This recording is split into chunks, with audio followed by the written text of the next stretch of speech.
বিয়লি খবৰলৈ স্বাগতম ষ্টুডিঅ'ত মই ভাপৰিয়াৰ ব্ৰেকিং নিউজ জুবিন গাৰ্গৰ মৃত্যুৰ তদন্তলৈ ন্যায়িক কমিটি গঠন ন্যায়াধীশ সৌমিত্ৰ শইকীয়াৰ নেতৃত্বত 4জনীয়া কমিটি গঠন কৰা হৈছে অধিবক্তা পল্লৱ কাকতি আছে কমিটিত আছে অতিৰিক্ত চৰকাৰী অধিবক্তা সমুদ্ৰগুপ্ত দত্ত অধিবক্তা অৰ্ণৱ বিশ্বাস আৰু অতিৰিক্ত চৰকাৰী অধিবক্তা ভাস্কৰ শৰ্মা আকৌবাৰ এইখিনি উল্লেখ কৰিছো ব্ৰেকিং নিউজ এটা গুৰুত্বপূৰ্ণ খবৰ জুবিন গাৰ্গৰ মৃত্যুৰ তদন্তলৈ ন্যায়িক কমিটি গঠন কৰা হৈছে ন্যায়াধীশ সৌমিত্ৰ শইকীয়াৰ নেতৃত্বত 4জনীয়া কমিটি গঠন কৰা হৈছে আৰু এই কমিটিত আছে অধিবক্তা পল্লৱ কাকতি কমিটিত আছে অতিৰিক্ত চৰকাৰী অধিবক্তা সমুদ্ৰগুপ্ত দত্ত অধিবক্তা অৰ্ণৱ বিশ্বাস আৰু অতিৰিক্ত চৰকাৰী অধিবক্তা ভাস্কৰ শৰ্মা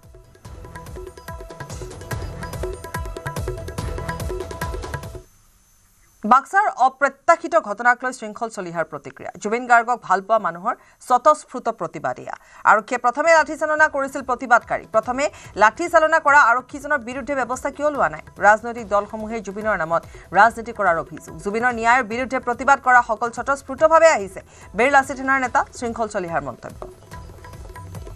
প্ৰতিবাদ হৈছে জুবিন গাৰ্গক ভাল পোৱা মানুহখিনিয়ে স্বতঃস্ফূৰ্ত প্ৰতিবাদ কৰিছে পুলিচ অফিচাৰজনে প্ৰথম লাঠিচাৰ্জ কৰিছে সেই পুলিচ অফিচাৰজনৰ বিৰুদ্ধে এতিয়ালৈকে কোনো ধৰণৰ ব্যৱস্থা হোৱা নাই এটা কথাটো হৈছে জুবিন গাৰ্গক লৈ চৰকাৰ হওক বিৰোধী হওক বা অন্যান্য ৰাজনৈতিক দলসমূহ হওক তেওঁলোকে এটা ৰাজনৈতিক পৰিৱেশৰ সূচনা কৰিব বিচাৰিছে এতিয়া সকলো দলে লগ হৈ কিয় নকয় যে জুবিন গাৰ্গে ন্যায় নোপোৱালৈকে অসমত নিৰ্বাচন নহয় সকলো দলে সেইটো কথা ক'ব লাগিছিলে সেই কথাটো কিন্তু কোনো দলে কোৱা নাই এটা কথাটো হৈছে জুবিন গাৰ্গৰ ন্যায়ৰ বাবে যিটো প্ৰতিবাদ আমি দেখিছোঁ সেইটো স্বতঃস্ফূৰ্ত এইটো কোনোবা ৰাজনৈতিক সভালে পইচা দি অনা মানুহ নহয় এইখিনি এই মানুহখিনি হৈছে জুবিন গাৰ্গক প্ৰকৃত ন্যায় বিচৰা অসমৰ থলগিৰি মানুহ এতিয়া এটা প্ৰশ্ন হ'ল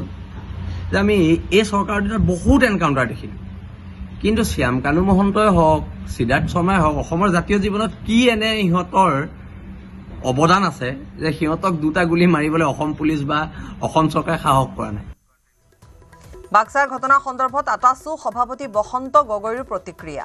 জুবিনৰ মৃত্যুত অভিযুক্তসকলে শাস্তি পোৱাটো সকলোৱে বিচাৰে চৰকাৰৰ উপাধিলা নীতিৰ বাবে ৰাইজক ক্ষোভৰ উদ্গীৰণ হৈছে অতিৰিক্ত আৰক্ষী অধীক্ষক গৰাকী নিলম্বন কৰাৰ দাবী নিৰীহৰ তেজেৰে ৰাঙলী নহবলৈ আৰক্ষীক ব্যৱস্থা কৰাৰ আহ্বান শ্যাম কানু মহন্তৰ ঘৰ সম্পত্তি সিল কৰাৰ দাবী বসন্ত গগৈৰ বক্সা জিলাত যিটো ঘটনা ঘটিল সেইটো আছিল অপ্ৰত্যাশিত এটা ঘটনা সমগ্ৰ অসমবাসী ৰাইজে এটা কথা বিচাৰি আছে যে জুবিন গাৰ্গক ন্যায় প্ৰদান কৰিব লাগে আৰু এই কালপিকিটাই যথোপযুক্ত শাস্তি পাব লাগে এই কথাটো অসমৰ ৰাইজে একেমুখে কৈ আছে কিন্তু বহু ক্ষেত্ৰত চৰকাৰৰ উপাধিলা নীতিৰ কাৰণে এই ন্যায় যে জুবিন গাৰ্গে পোৱা নাই এই কথাটো অসমৰ ৰাইজে বুজি পাইছে আৰু তাৰ ক্ষোভৰ প্ৰতিফলন যোৱাকালি বক্সা জিলাত হৈছে আৰু যিটো অনাকাংক্ষিত পৰিৱেশ হ'ল সেই পৰিৱেশটোৰ কাৰণে তাৰ যিজন এডিশ্যনেল SP আছিল দেৱ শৰ্মা তেওঁৰ গাতে সম্পূৰ্ণৰূপে দুখ কাৰণ শান্তিপূৰ্ণভাৱে প্ৰতিবাদ কৰা এখিনি মানুহক লাঠি চালনা কৰি ঘূণীয়া কৰি তেওঁ যি অপ্ৰীতিকৰ পৰিস্থিতি সৃষ্টি কৰিলে সেই সমগ্ৰ ঘটনাটোৰ কাৰণে অসম চৰকাৰে অনতি বিলম্বে তেখেতক চাকৰিৰ পৰা বৰ্খাস্ত কৰিব লাগে আৰু আমি এটা দাবী উত্থাপন কৰিব বিচাৰিছোঁ যাতে কোনো ক্ষেত্ৰত কোনো কাৰণতে নিৰীহৰ তেজেৰে যাতে অসম ৰাঙলী নহয় তাৰ কাৰণে অসমৰ মুখ্যমন্ত্ৰীজনে ব্যৱস্থা গ্ৰহণ কৰিব লাগে ল এণ্ড অৰ্ডাৰ কঠোৰৰ পৰা কঠোৰতম কৰিব লাগে যাতে কোনো ধৰণৰ অপ্ৰীতিকৰ পৰিস্থিতি অসমত সৃষ্টি নহয় বাক্সাৰ জিলা কাৰাগাৰৰ সন্মুখত সংঘটিত ঘটনাৰ চাঞ্চল্যকৰ তথ্য পোহৰলৈ আহিছে কাৰাগাৰৰ সন্মুখত প্ৰতিবাদ কৰা হিংসাত্মক ঘটনাত জড়িত একাংশ লোক বাক্সাৰ নিকাচিৰ নাছিল আন স্থানৰ পৰাও কাৰাগাৰৰ সন্মুখলৈ আহিছিল বহু লোক স্থানীয় যুৱকতকৈ বাহিৰৰ পৰা একাংশ যুৱকেহে শিল নিক্ষেপ কৰিছিল আৰক্ষীলৈ ৰঙিয়া পাঠশালা নিত্যানন্দৰ পৰা আহিছিল একাংশ লোক বাহিৰৰ পৰা অহা যুৱকসকলে পৰিস্থিতি উত্তপ্ত কৰিছিল বাক্সাৰ নিকাচিৰ স্থানীয় ৰাইজে প্ৰকাশ কৰিছে এই কথা ভিৰৰ মাজত থকা বেছিখিনি লোকে দূৰৰ আছিল স্থানীয় যুৱকৰ সলনি বাহিৰৰ পৰা অহা যুৱকসকলেহে শিলাবৰ্ষণ কৰিছিল বাহিৰৰ ল'ৰাই আছিল আমাৰ লোকেল ল'ৰা আছিল যদি নিচেই কম আছিল আৰু আমি দেখাত এজন নাছিল এতিয়া পৰিৱেশ ঠিকে আছে সেইখিনি বেলেগৰ বাহিৰৰ পৰা আহিছিল ল'ৰাখিনি বাহিৰৰ পৰা আহিছিল চাগে আমাৰ ইয়াৰ লোকেল ল'ৰা নহয় স্থানীয় ল'ৰা নহয় স্থানীয় ল'ৰা কোনো ধৰণে জড়িত স্থানীয় মানুহ জড়িত নাই শিল বৰ্ষণৰ সময়ত স্থানীয় মানুহ জড়িত নাই স্থানীয় মানুহ চাবলৈ আহিছিল স্থানীয় মানুহ আছিলে কিন্তু সেই সময়ত তাৰমানে কি স্থানীয় মানুহখিনি চাবলৈহে আহিছিলে কিন্তু বাহিৰৰ পৰা যিখিনি ৰঙিয়া পাঠশালা নিত্যানন্দ এইফালৰ পৰা অহা ল'ৰাখিনি সেইখিনিহে বেছি এটেক কৰিছে তেওঁলোকে শিলটো আমাৰ ইয়াত শিলৰে জেগা না দুনিয়াৰ শিলৰ দম আছে, আমাৰ ৰাস্তাটোতে শিল আছে, আমাৰ দোকান চোকান এইবিলাক দেখা নাই, আলমাৰি চালমাৰি গোটেই ভাঙি গৈছে। গতিকে তেনেকুৱা হৈছে, বাহিৰৰ পৰা অহা মানুহখিনি বেছি হেৰি কৰিছে। মানে বাহিৰৰ ক'ৰ পৰা আহিছে নাজানো, কিন্তু এনে শুনা মতে ৰঙিয়াৰ পৰা আহিছে, পাঠশালাৰ পৰা আহিছে, নিত্যানন্দৰ পৰা আহিছে, তেনেকুৱা ধৰণৰ হৈছে। আৰু সেই সময়খিনিত আমি নাই, বৰ্তমান ঘেৰি ৰখা আছে। জেলখন বুলি নহয়, গোটেই বাক্সা ডিষ্ট্ৰিক্টে ঘেৰি ৰাখি আছে বৰ্তমান। প্ৰৱেশ কৰিব দিয়া নাই। যেতিয়া তেখেতসকলক লৈ আহিছিল চামগুনি মণ্ডপক, তেতিয়া ইয়াত একদম এইফালৰ পৰা লৈ আহিছে। তাৰপিছত ইয়াত তাৰপিছত গেডাৰিং হৈ আছিল, কিছু পাব্লিক গেডাৰিং হৈ আছিল। সেই টাইমত তেওঁলোকো অনাৰ টাইমত কিন্তু একো হোৱা নাছিল। যেতিয়া তেওঁলোকে লৈ আহি ইয়াত অলপ হ'ল, তাৰপিছত ইয়াত পাব্লিকে অলপ শিল দলিয়ালে, চেণ্ডেল দলিয়ালে, ঠিক এনেধৰণৰ দলাৰ পিছত তেখেতসকল সোমোৱাৰ পিছত বেছি একো হোৱা নাছিল, খালি মাত্ৰ ইয়াতে ধৰ্ণা দি আছিল। এইখিনিতে গোটেইখিনিতে ধৰ্ণা দি আছিল।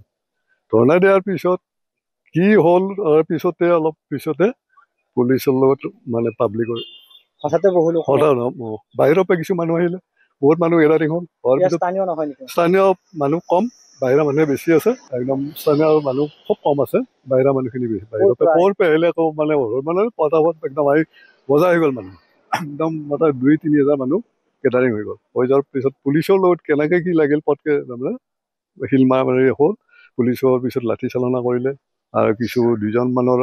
আমি জানাত 2জনৰ গুলিও লাগিলে, দেখাত গম পালেও 2জনৰ। আৰু পুলিচৰো কিন্তু 2জনৰ এখাৰ হ'ল, এজন মোৰ ঘৰতে আনি পেলাই আমি চিকিৎসা কৰিলোঁ।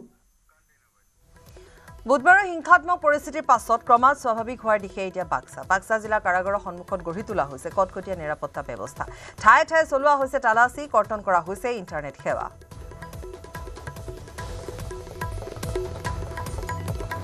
জুবিন গাৰ্গ হত্যাৰ যি অভিযুক্ত শ্যামকানু মহন্ত আৰু সিদ্ধাৰ্থ শৰ্মাকে ধৰি কেইবাগৰাকীও আচলতে অভিযুক্তক যি বাক্সা জিলাৰ যি জিলা কাৰাগাৰত ৰখাৰ পিছত কালিৰ দিনটোত বিশেষকৈ এক উত্তপ্ত পৰিৱেশৰ সৃষ্টি হৈছিল, আৰু যাৰ ফলত আচলতে বিভিন্ন ধৰণৰ বিক্ষিপ্ত ঘটনা সংঘটিত হোৱা দেখিবলৈ পোৱা গৈছিল। গুলীবৰ্ষণ কৰা হৈছিল, প্ৰতিবাদকাৰীৰ ওপৰত আক্ৰমণ কৰা বা প্ৰতিবাদকাৰী বিভিন্নজনৰ ওচৰত আক্ৰমণ কৰা দেখিবলৈ পোৱা গৈছিল। কিন্তু আজি বৰ্তমান মুহূৰ্তত দেখুৱাব বিচাৰিছো বাক্সা জিলা কাৰাগাৰৰ যি সন্মুখভাগৰ দৃশ্য। বাক্সাত বৰ্তমান সময়ছোৱাত দেখিবলৈ পোৱা গৈছে যে ক্ৰমাৎ স্বাভাৱিক দেখিবলৈ পোৱা গৈছে পৰিৱেশ, আৰু বিভিন্ন ধৰণে আচলতে ইয়াত বিভিন্ন কেইবাটাও আচলতে ফ'ৰ্চ মোতায়েন কৰা হৈছে, কটকটীয়া নিৰাপত্তাৰ ব্যৱস্থা কৰি তোলা হৈছে। আৰু বাক্সা জিলা কাৰাগাৰৰ সন্মুখভাগৰ পৰিৱেশটো দেখুৱাইছো। অন্যথা উল্লেখ কৰিব বিচাৰিছো যে বাক্সাৰ নিকাচিকে ধৰি বা এই অঞ্চলত আচলতে বৰ্তমান মুহূৰ্তত স্বাভাৱিক দেখিবলৈ পোৱা গৈছে জীৱন যাত্ৰা, আৰু বৰ্তমান মুহূৰ্তত যদি ক'বলৈ যোৱা ৰাজপথৰো সাধাৰণভাৱে সকলোৱে আহ যাহ কৰি থকা দেখিবলৈ পোৱা গৈছে। আৰু সহযোগে দেখা পোৱা ধৰণে আচলতে ৰেপিড একশ্যন ফ'ৰ্চৰ যি লোকসকলক দেখিবলৈ পোৱা গৈছে। সমান্তৰালভাৱে গোটেই ৰাজপথটোত চাবলৈ গ'লে আৰক্ষী লোকে হওক বা অৰ্ধসামৰিক বাহিনীৰ লোকসকলে আচলতে বৰ্তমান মুহূৰ্তত তেওঁলোকে নিৰাপত্তাৰ দি থকা দেখিবলৈ পোৱা গৈছে। উল্লেখ কৰিব বিচাৰিছো যে যিহেতু বাক্সা জিলাত ইণ্টাৰনেটো কাটি দিয়া হৈছে, তাৰ মাজেৰে আচলতে ইণ্টাৰনেটবিহীনভাৱেও বৰ্তমান মুহূৰ্তত জীৱন যাপন কৰিব লগা হৈছে। আৰু উল্লেখ কৰিব বিচাৰিছো যে বৰ্তমান যদি ক'বলৈ যাওঁ কালিৰ দিনটোত বিভিন্ন জনজাতি আহত হ'ব লগা হৈছিল, আৰক্ষী লোক হওক বা প্ৰতিবাদকাৰী বা সাংবাদিক বিভিন্নজন আচলতে আহত হৈছিল, চিকিৎসাধীন হৈ থকা পৰিলক্ষিত হৈছে। আৰু আজি বিশেষকৈ বৰ্তমান মুহূৰ্তত দেখুৱাইছো বাক্সা জিলা কাৰাগাৰ, আৰু বাক্সা জিলা কাৰাগাৰত দেখিবলৈ পোৱা গৈছে বৰ্তমান স্বাভাৱিক ক্ৰমাৎ যেন স্বাভাৱিক পৰিৱেশ দেখিবলৈ পোৱা গৈছে। ইয়াত বৰ্তমান মুহূৰ্তত সকলো ধৰণৰ শান্তিপূৰ্ণভাৱে চলি থকা দেখিবলৈ পোৱা গৈছে পৰিৱেশ। আৰু গোটেই ৰাজপথত যদিও এক প্ৰকাৰ ক'বলৈ গ'লে ৰাজপথ বৰ্তমান মুহূৰ্তত 2-এখনহে বাহন চলি থকা দেখিবলৈ পোৱা গৈছে। আৰক্ষী লোকসকল আহিছে, আৰক্ষী লোকসকলে আহি বিভিন্ন প্ৰান্তৰত আচলতে চেকিঙৰো ব্যৱস্থা কৰি থকা দেখিবলৈ পোৱা গৈছে, যাতে কোনো ধৰণৰ বৰ্তমান মুহূৰ্তত বা কোনো ধৰণৰ যাতে ঘটনা সংঘটিত নহয় তাৰ প্ৰতি লক্ষ্য ৰাখি বিভিন্ন প্ৰান্তৰত আৰক্ষী অৰ্ধসামৰিক বাহিনী বা কেইবাটাও বাহিনী আচলতে ইয়াত নিয়োজিত কৰা হৈছে। আৰু তেখেতসকলে বাক্সাৰ বৰ্তমান জিলা কাৰাগাৰে হওক বা এই গোটেই বৰমাৰ পৰা সেই পথছোৱাত সম্পূৰ্ণৰূপে নিৰাপত্তা দি থকা পৰিলক্ষিত হৈছে।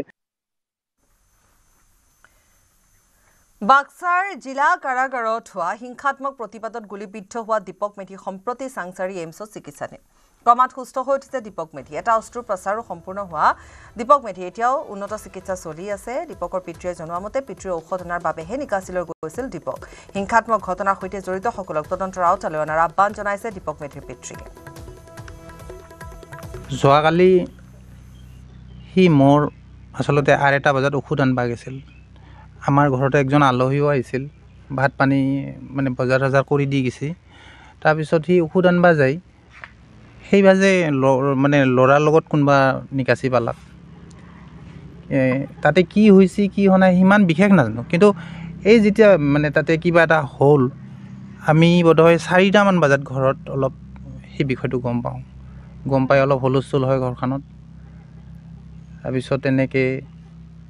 মেডিকেলত নিয়ে ময়ো খবৰ কৰোঁ মই অসুস্থ মই উঠিব নোৱাৰোঁ গতিকে মই আৰু এনেকৈ খবৰটো পাই খুব দুখ পাওঁ আৰু এতিয়া AMCত তাতে নিয়া বুলি কৈছে গুৱাহাটীত তাতে আছে আৰু কিছু ভালৰ ফালে আহিছে পোহৰৰ উৎসৱ দীপাৱলীলৈ মাজত মাত্ৰ কেইটামান দিন আছে মাটিৰ চাকি নিৰ্মাণত এতিয়া মৃৎশিল্পীসকল ব্যস্ত হৈ আছে দিনে নিশাই ব্যস্ত বৰজুলিৰ মৃৎশিল্পীসকল 1-2 টকাত মূল্যত বজাৰলৈ চাকিসমূহ উলিয়াই দিছে ভালুকপুঙলৈ ৰপ্তানি কৰিছে মাটিৰ চাকি কিনিবলৈ এতিয়া ভিৰ কৰিছে ৰাইজ পোহৰৰ উৎসৱ দীপাৱলী আৰু দীপাৱলীলৈ মাজত মাত্ৰ কেইটামান দিন বাকী আৰু এতিয়া দেখিবলৈ পোৱা গৈছে প্ৰতিজন যি মৃৎশিল্পী আছে মৃৎশিল্পীসকল কিন্তু এতিয়া দিনে নিশাই কিন্তু মাটিৰ চাকি তৈয়াৰ কৰা দেখিবলৈ পোৱা গৈছে মোৰ কেমেৰা পাৰ্চনে দেখুৱাইছে এনেদৰে তেখেতসকলে কিন্তু দিনে নিশাই তেখেতসকলে এনেধৰণে যি মাটিৰ চাকি সেই মাটিৰ চাকি নিৰ্মাণ কৰাত তেখেতসকলে ব্যস্ত হৈ পৰা দেখিবলৈ পোৱা গৈছে কাৰণ এইবাৰ যিহেতু দীপাৱলীত এইবাৰ কিন্তু প্ৰত্যেকটো দল সংগঠনেই কিন্তু জুবিন গাৰ্গৰ বাবে তেখেতসকলে প্ৰত্যেকটো ঘৰত বোমৰ পৰিৱৰ্তে এইবাৰ মাটিৰ চাকি জ্বলোৱাৰ বাবে আহ্বান জনাইছে আৰু যাৰ কাৰণে এতিয়া প্ৰত্যেকজন যি মৃৎশিল্পী আছে এই মৃৎশিল্পীসকলে কিন্তু দিনে নিশাই এতিয়া এনেদৰে মাটিৰ চাকি তৈয়াৰ কৰি থকা দেখিবলৈ পোৱা গৈছে মোৰ সৈতে এজন মৃৎশিল্পী আছে মই তেখেতৰ পৰা এই ক্ষেত্ৰত জানিবলৈ চেষ্টা কৰিম হয় দাদা কি ক'ব আপোনালোকে দিনে নিশাই দেখিছোঁ চাকি বনোৱাত ব্যস্ত কি ক'ব दिन में 1000-1500 बनाता है डेली का डेली 1500-1600 बन जाता है और सब दिया बाहर चला जाता है व्यापारी आता है तो लेके चला जाता है कहाँ तक जाता है ये अरुणाचल तक चला जाता है अरुणाचल हाँ अरुणाचल तक चला जाता है लोडिंग होता है चला जाता है और ऐसे दिया कितना दाम है अभी दिया 20 रुपये दर्जन चलता है 15 रुपये भी चलता है और एक तो है 2 रुपये चलता है एक तो 5 रुपये चलता है हिसाब से जाता है होलसेल जाता है सर होलसेल में आप होलसेल में जाता है हाँ होलसेल जाता है अभी तक कितना दिया बना चुका है अभी तक 1500 जैसे बना दिया है 1500 बना दिया और ये जो 3-4 दिन में और कितना दिया बन जाएगा 3-4 दिन में कितना बनेगा 3-4 हजार बनेगा 4000 जैसा 5000 और 4-5 हजार बन जाएगा हाँ 4-5 हजार बन जाएगा डेली 1500 बनता है डेली 1500 हाँ बनाने से डेली 1500 बनेगा बन जाता है ना হয় প্ৰতিদিনে মই কৈছোঁ প্ৰতিদিনে এতিয়া এই যিসকল মৃৎশিল্পী আছে এই মৃৎশিল্পীসকলে কিন্তু এতিয়া প্ৰতিদিনে দিনে নিশাই তেখেতসকলে মাটিৰ চাকি তৈয়াৰ কৰাত ব্যস্ত হৈ পৰা দেখিবলৈ পোৱা গৈছে কাতি বিহু আৰু দীপাৱলী প্ৰাক্ষণত ব্যস্ততা বাঢ়িছে মৃৎশিল্পীসকলৰ শিৱসাগৰৰ নামদাং কুমাৰগাঁৱৰ খণ্ড ফুকন ফদিয়াৰ মহিলা মৃৎশিল্পীসকলৰ ব্যস্ততা হাজাৰ হাজাৰ মাটিৰ চাকি নিৰ্মাণত ব্যস্ত হৈ পৰিছে প্ৰাণৰ শিল্পীৰ প্ৰয়াণত শোকস্তব্ধ লোকে আতচবাজি পৰিহাৰ কৰি মাটিৰ চাকিৰে দীপাৱলী পালনৰ সিদ্ধান্ত লৈছে সেয়েহে মাটিৰ চাকি বিচাৰি ভিৰ কৰিছে ৰাইজে ফলত দুখৰ মাজতো অধিক ব্যস্ত হৈছে মৃৎশিল্পীসকল প্ৰস্তুতি একদিন সাংঘাতিক ব্যস্ততাৰ মাজেৰে চলিবলগীয়া হৈছে কিয়নো মোৰ নাম গীতাঞ্জলি হাজৰিকা যমুনা কলিতা আৰু তেওঁ হৰুমাই কলিতা কেনেধৰণে মানে মৰমৰ কণ্ঠশিল্পী আমাৰ হিয়াৰ আমঠু যিহেতু তেওঁৰ দেহাৱসান ঘটিছে সেই সম্পৰ্কে সেই তেখেতৰ শ্ৰদ্ধাঞ্জলি কাৰণে আমি এবাৰ আতচবাজি মানে ব্যৱহাৰ নকৰোঁ বুলি সমূহ ৰাইজবাসী অসমবাসীয়ে সিদ্ধান্ত লৈছে আৰু সেই হেতুকে এবাৰ আমাৰ যথেষ্ট চাকিৰ ডিমাণ্ড আহিছে আৰু এতিয়া আমি 10,000ৰ অতিক্ৰম চাকি প্ৰস্তুত কৰিবলৈ সক্ষম হৈছোঁ আৰু তেনেকৈ আমাৰ এতিয়া প্ৰস্তুত চলি আছে আৰু মানে অতি কমেও 10,000 হৈ গৈছে হয় হয় এই কৰ্মভাগে কৰি ল'ৰা ছোৱালী পঢ়াইছোঁ নিজে খাইছোঁ বা কৰিছোঁ আৰু আমি মাটি বালি দি সিজাওঁ আৰু তেওঁ খৰি খেৰ খৰি পটান আদি চব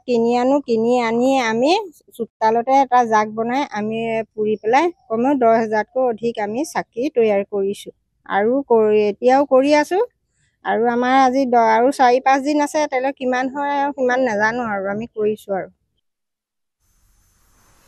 ৰাজ্যজুৰি বিধানসভা সমষ্টি ভিত্তিক বৃহৎ স্বাস্থ্য শিবিৰ শুশ্ৰূষা ক্ষেত্ৰৰ অধীনত সমষ্টিয়ে বিশেষ স্বাস্থ্য শিবিৰ এই আঁচনিৰে প্ৰতিজন নাগৰিকক স্বাস্থ্যৱান কৰি তোলাৰ প্ৰয়াস 18 বছৰৰ তলৰ শিশু আৰু কিশোৰ-কিশোৰী বিশেষ চিকিৎসাৰ ব্যৱস্থা 50 বিধৰো অধিক ৰোগৰ নিৰ্ণায়ক পৰীক্ষাৰ দ্বাৰা উন্নত চিকিৎসা প্ৰদানৰ লক্ষ্য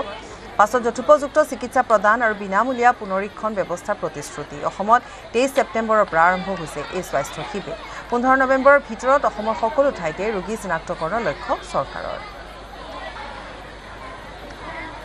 আজি যেটো কেম্প হৈ আছে সেইটো ৰোগী চিনাক্তকৰণৰ কাৰণে হৈ আছে প্ৰায় 10টা বিভাগৰ স্পেশালিষ্ট ডক্টৰ বিশেষজ্ঞ ইয়াত উপস্থিত আছে আৰু MBBS আয়ুৰ্বেদিক আৰু বিভিন্ন ডিপাৰ্টমেণ্টৰ প্ৰায় 25 পৰা 30 জন ডক্টৰ মুঠ 35 পৰা 40 জন ডক্টৰ এই কেম্পত আজি উপস্থিত আছে আৰু মই ভাবো যে কেম্পত যেটো হাৰত মানুহ আহি আছে শিশু আহি আছে প্ৰায় 3500ৰ ওচৰা-ওচৰি ইয়াত ৰোগীয়ে মানে মানুহে পৰীক্ষা কৰিব আমি তেখেতসকলক বিশেষ যেটো চিকিৎসাৰ প্ৰয়োজন মেডিকেল কলেজতে হওক অসমৰ বিভিন্ন মেডিকেল কলেজত বিভিন্ন সমষ্টিত ৰোগীয়ে যায় বিনামূলীয়া চিকিৎসা পাব আৰু কিবা কাৰণত অসমত যদি এই চিকিৎসাটো সম্ভৱপৰ নহয় তেতিয়া অসমৰ বাহিৰত চেন্নাই দিল্লী বম্বেত লৈ যায়ও চিকিৎসা কৰাৰ কাৰণে আমি ব্যৱস্থা হাতত ল'ম অসমৰ চাহ জনজাতিৰ অমিয়া সংস্কৃতি ঝুমুৰক বিশ্ব দৰবাৰত প্ৰতিষ্ঠা কৰাৰ উদ্দেশ্যে অসম চৰকাৰে অনুষ্ঠিত কৰা ঝুমুৰ বিনন্দনীত অংশগ্ৰহণ কৰা শিল্পীসকলক চৰকাৰৰ বিশেষ স্বীকৃতি ঝুমুৰ বিনন্দনীত অংশগ্ৰহণ কৰা শিল্পীসকলক আজি প্ৰদান কৰা হয় মাননী আৰু প্ৰপত্ৰ মহানগৰী খানাপাৰা পশু চিকিৎসা মহাবিদ্যালয় খেলপথাৰত আয়োজিত অনুষ্ঠানত শিল্পীসকলক প্ৰদান কৰা হয় এই বিশেষ স্বীকৃতি অনুষ্ঠানত 9000 ঝুমুৰ শিল্পী আৰু প্ৰশিক্ষকক প্ৰদান কৰা হয় 25000 টকাকৈ মাননী উপস্থিত মুখ্যমন্ত্ৰী মন্ত্ৰী বিমল বৰা অজন্তা নেওগ পবিত্ৰ মাৰ্ঘেৰিটা কেশৱ মহন্ত সাংসদ কামাখ্যা প্ৰসাদ দাসসহ কেইবাজনো নেতা মন্ত্ৰী প্ৰায় 8000 শিল্পীয়ে অংশগ্ৰহণ কৰা এই ঝুমুৰ বিনন্দিনী অনুষ্ঠানটোৱে আমাৰ বৰ্ণাঢ্য অসমীয়া কৃষ্টি সংস্কৃতিৰ কথা বিশ্ববাসীৰ আগলৈ বাৰ্তা হিচাপে লৈ যাবৰ কাৰণে আমি সক্ষম হৈছিলোঁ আৰু আজি এই ঝুমুৰ বিনন্দিনী অনুষ্ঠানত অংশগ্ৰহণ কৰা যিসকল শিল্পী যিসকল ওজা প্ৰশিক্ষক আৰু যিসকল বিশেষজ্ঞ সমিতি আমাৰ লোকে এই গোটেই অনুষ্ঠানটো সুন্দৰভাৱে পৰিচালিত কৰাত সহায় কৰিছিলে তেখেতসকলক মানপত্ৰ আৰু সম্বৰ্ধনা জ্ঞাপন কৰিবৰ কাৰণে আজি এই অনুষ্ঠানটো আমি আয়োজন কৰিছোঁ ডেফিনেটলি এই সমাজখন অতদিনে অৱহেলিত হৈ আছিলে কেৱল ৰাজনৈতিক কাৰণত বিভিন্ন ৰাজনৈতিক দলসমূহে চাহ জনগোষ্ঠী আদিবাসী সমাজখনক তেওঁলোকে ব্যৱহাৰ কৰি আহিছিলে কিন্তু ভাৰতীয় জনতা পাৰ্টি শাসনত অহাৰ লগে লগে এই সমাজখনৰ সৰ্বাংগীন বিকাশৰ কাৰণে সামাজিক সাংস্কৃতিক অৰ্থনৈতিক সকলো দিশ পুংখানুপুংখভাৱে চাই আমাৰ চৰকাৰে যোৱা 10টা বছৰ নিৰন্তৰ প্ৰয়াস অব্যাহত ৰাখিছোঁ কেনেকৈ এখন শক্তিশালী সমাজ নিৰ্মাণ কৰিব পৰা যায় তাৰ কাৰণে চাহ জনগোষ্ঠী আদিবাসী সমাজ অধ্যুষিত বাগিচাই হওক বা XT গাৰ্ডেন এৰিয়াই হওক সেই অঞ্চলসমূহত শিক্ষাৰ পোহৰ কেনেকৈ পাব পাৰে তাৰ কাৰণে আমি প্ৰয়াস কৰিছোঁ আমি 2-3খন বাগিচাৰ মাজত একোখন মডেল হাইস্কুল স্থাপন কৰি শিক্ষা ক্ষেত্ৰখনক আমি আগুৱাই দিয়াৰ প্ৰয়াস কৰিছোঁ বিগত দিনবিলাকত দেশে স্বাধীনতা লাভ কৰা 70 বছৰ পাৰ হৈ যোৱাৰ সময়ছোৱাটো বাগিচাত বসবাস কৰা আমাৰ ৰাইজৰ ঘৰত বৈদ্যুতিক সংযোগৰ পৰা তেওঁলোক বিচ্ছিন্ন হৈ থাকিব লগা হৈছিল কিন্তু আমাৰ চৰকাৰ অহাৰ লগে লগে আজি 100% প্ৰতিখন চাহ বাগিচা প্ৰতিখন চাহ বাগিচা অধ্যুষিত অঞ্চলত আজি ইলেক্ট্ৰিচিটি যোগানৰ জৰিয়তে আজি তেওঁলোকে সেই সা সুবিধাসমূহ পাবৰ কাৰণে সক্ষম হৈছে অসমীয়া জনজীৱনলৈ ঝুমুৰৰ অভূতপূৰ্ব বৰঙণিক সন্মান জনাই আমি 2025 চনৰ 24 ফেব্ৰুৱাৰী তাৰিখে অৰ্জুন ভোগেশ্বৰ বৰুৱা ক্ৰীড়া প্ৰকল্পত 8 সহস্ৰাধিক শিল্পীৰ উপস্থিতিত আমি প্ৰধানমন্ত্ৰী নৰেন্দ্ৰ মোদী ডাঙৰীয়াৰ সন্মুখত আমাৰ প্ৰাণৰ স্পন্দন আমি ঝুমুৰক প্ৰদৰ্শন কৰিছিলোঁ এই ঝুমুৰক প্ৰদৰ্শন কৰাৰ আগতে আমাৰ মাষ্টাৰ ট্ৰেইনাৰ সকলৰ প্ৰশিক্ষণ হৈছিল 21 পৰা 24 তাৰিখলৈ গুৱাহাটীত আখাৰা হৈছিলে তাৰ আগতে আমাৰ নিজৰ স্থানতো আমি জুমুৰৰ আখৰা কৰিছিলোঁ 29 গৰাকী সদস্যৰে আমি বিশেষজ্ঞ কমিটি গঠন কৰিছিলোঁ আৰু 7539 গৰাকী শিল্পীক প্ৰশিক্ষণ আমি প্ৰদান কৰিছিলোঁ 358 গৰাকী মাষ্টাৰ ট্ৰেইনাৰ আমাৰ লগত সংযোজিত হৈছিল আজি আমি ইয়াতে আকৌ এবাৰ সমবেত হৈছো যে জুমুৰত যিসকল শিল্পীয়ে আমাৰ লগত সহযোগিতা কৰিছিলে 7241 গৰাকী 28 গৰাকী এক্সপাৰ্ট কমিটিৰ সদস্য আৰু 333 গৰাকী মাষ্টাৰ ট্ৰেইনাৰ্ছক সন্মান জনাবৰ বাবে আপোনালোক যিহেতু অসমৰ বিভিন্ন চাহ বাগিচাৰ পৰা আহিছে আপোনালোকৰ উপস্থিতিৰ সুযোগ লৈ প্ৰধানমন্ত্ৰী চাহ শ্ৰমিক প্ৰোৎসাহন যোজনাৰ অধীনত আমি ক্ৰয় কৰা 80খন সঞ্জীৱনী এম্বুলেন্স সেৱাও আজি আমি 80খন চাহ বাগিচাৰ বাবে ইয়াৰ পৰাই আমি মুকলি কৰি দিছো এই এম্বুলেন্স বিলাক আমাৰ চাহ বাগিচাত যাব আমাৰ বিভিন্ন ধৰণৰ বেমাৰৰ পৰীক্ষা কৰিব আৰু আমাক সকলোকে যাতে সুস্বাস্থ্যৰ অধিকাৰী হৈ থাকিব পাৰো তাৰ বাবে সহায় কৰিব তেজপুৰ বিশ্ববিদ্যালয় ভাৰপ্ৰাপ্ত উপাচাৰ্যৰ পদত্যাগ কৰে ভাৰপ্ৰাপ্ত উপাচাৰ্য ৰাজা ৰফিউল হকে ভাৰপ্ৰাপ্ত পঞ্জীয়ক প্ৰীতম দেৱৰ পদত্যাগ স্কুল অফ ইঞ্জিনিয়াৰিঙৰ ডিন শংকৰ চন্দ্ৰ ডেকাৰো পদত্যাগ বুধবাৰে নিশাৰ প্ৰতিবাদৰ পাছতে পদত্যাগৰ তিনিওজনে পদত্যাগ কৰে ছাত্ৰ ছাত্ৰী শিক্ষক কৰ্মচাৰী প্ৰতিবাদৰ পাছতে পদত্যাগ শোণিতপুৰ জিলা আয়ুক্তৰ উপস্থিতিত কৰে পদত্যাগ উপস্থিত থাকে জ্যেষ্ঠ আৰক্ষী অধীক্ষকো পদত্যাগৰ পিছতে উপাচাৰ্য শম্ভুনাথৰ বিৰুদ্ধে সৰব হৈ পৰে তিনিওজন উল্লেখযোগ্য যে তেজপুৰ বিশ্ববিদ্যালয়ৰ উপাচাৰ্য ডক্টৰ শম্ভুনাথ সিঙে প্ৰাণৰ শিল্পী জুবিন গাৰ্গক লৈ বিৰূপ মন্তব্য কৰাৰ পিছত গুৰুতৰ এক অভিযোগ উঠিছিল সেই সময়ছোৱাত উপাচাৰ্যৰ বিৰুদ্ধে ছাত্ৰ সমাজে গ্ৰহণ কৰিছিল আন্দোলনৰ কাৰ্যসূচী ছাত্ৰ সমাজৰ ৰুখত পৰিছিল উপাচাৰ্যগৰাকী ইয়াৰ পিছতে পৰিস্থিতি অন্যফালে ঢাল খায় ছাত্ৰ সমাজৰ পিছত উপাচাৰ্যৰ চৌৰাচাৰী প্ৰশাসনিক কাম-কাজৰ বিৰুদ্ধে ওলাই আহিছিল শিক্ষক কৰ্মচাৰী ইতিমধ্যে বহুকেইটা আন্দোলনৰ কাৰ্যসূচী বিশ্ববিদ্যালয় চৌহদত সাব্যস্ত হৈছিল দেশৰ ৰাষ্ট্ৰপতি ৰাজ্যপাল আৰু মুখ্যমন্ত্ৰীক অভিযোগ দাখিল কৰিছিল উপাচাৰ্যৰ কাৰ্যকালত সংঘটিত বিভিন্ন দুৰ্নীতি আৰু চৌৰাচাৰিতাৰ বিৰুদ্ধে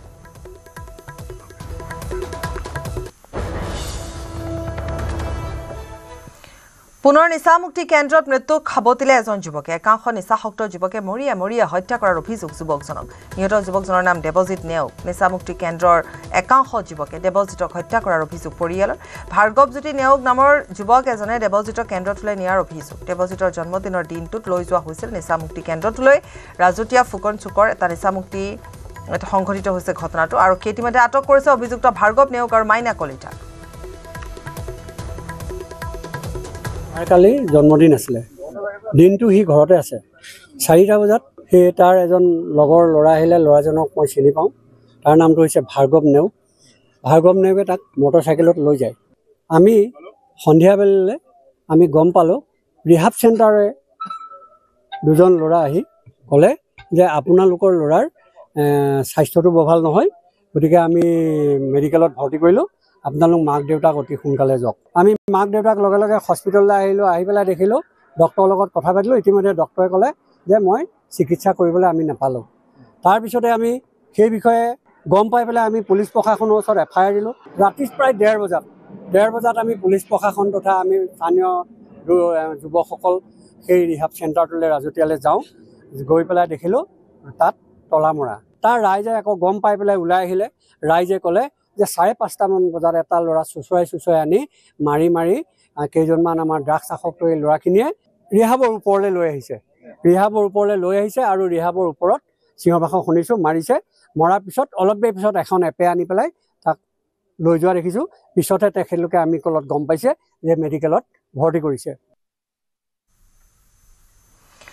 পুনৰ বহিৰাজ্যত অসমীয়া যুৱকৰ ৰহস্যজনক মৃত্যু ৰাজস্থানৰ মৃত্যু শিৱসাগৰৰ বানমুখ কাঠ পাৰৰ হিৰেন গগৈ 8 অক্টোবৰত ৰাজস্থানলৈ গৈছিল যুৱকজন 12 অক্টোবৰত হিৰেন গগৈৰ মৃত্যু হোৱাৰ সন্দেহ পৰিয়ালৰ হিৰেন গগৈক হত্যা কৰাৰ অভিযোগ মাতৃ হিৰেন গগৈক পৰিয়ালৰ অজ্ঞাতে ৰাজস্থানলৈ পঠোৱাৰ অভিযোগ ৰমেশ চুটিয়া নামৰ এজন লোকৰ বিৰুদ্ধে মাতৃয়ে অভিযোগ আনিছে জয়পুৰৰ গণেশ নামৰ আন এজন লোকৰ বিৰুদ্ধে অভিযোগ আনিছে